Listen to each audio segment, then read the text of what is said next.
Back in 1943, the US government used Donald Duck to convince Americans they should pay their income tax. And in the 1970s, Republicans used Santa Claus to convince Americans they shouldn't. And of course, after making a statement like that, I'm going to explain. Now, back in the 1940s, Disney put out a short film stressing the importance of paying income tax to fund the war efforts. And it's still on YouTube. If you ever wondered what Donald Duck would look like with a Hitler mustache, look it up. Now, fast forward 20 years, income tax still in place, but the U.S. had another problem. Lavish spending on social programs, infrastructure, and the Vietnam War had raised concerns about the financial health of America to the point where our creditors, those being other countries, began redeeming their U.S. dollars for gold. This is the primary reason Nixon closed the gold window in the 1970s. Now, the Republicans were the party leading the charge that the government should cut spending, but there was a problem, and that was voters really liked it when the government spent money. So a conservative economist named Jude Wanniski came up with what he called the two Santa Claus theory. And the idea is this.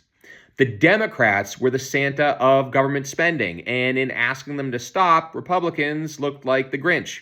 Wanniski argued that the Republicans should become the Santas of tax cuts, and the lower revenue would encourage Democrats to cut spending, and then the Republican Santa would beat the Democratic Santa. And here's what they learned. As much as voters like it when the government spends money, they like it even more when they don't have to pay for it. And because Nixon took us off the gold standard and removed the natural brake that would have limited our ability to borrow, the government engaged in rampant deficit spending, and 50 years later, both Santas are alive and well, and debt is sitting at around 120% of GDP. Now, the current levels of debt and spending are unsustainable, but they're not impossible to fix. There are reforms that are popular with most voters that could put us on a more sound financial footing.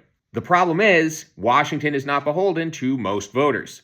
Over 80% of seats in Congress are safe seats, where one party holds such a wide margin that the primary election effectively serves as a general election. These primaries typically attract a much smaller group of more partisan voters, and research from the last election cycle showed under 10% of voters decided over 80% of seats in Congress. So while reforms like means testing wealthy seniors for Social Security and Medicare are popular with voters, they are non-starters with Democrats. And while taxes on the ultra-wealthy are equally popular, Republicans won't touch the issue. The solution is to open up the two-party system to real political competition.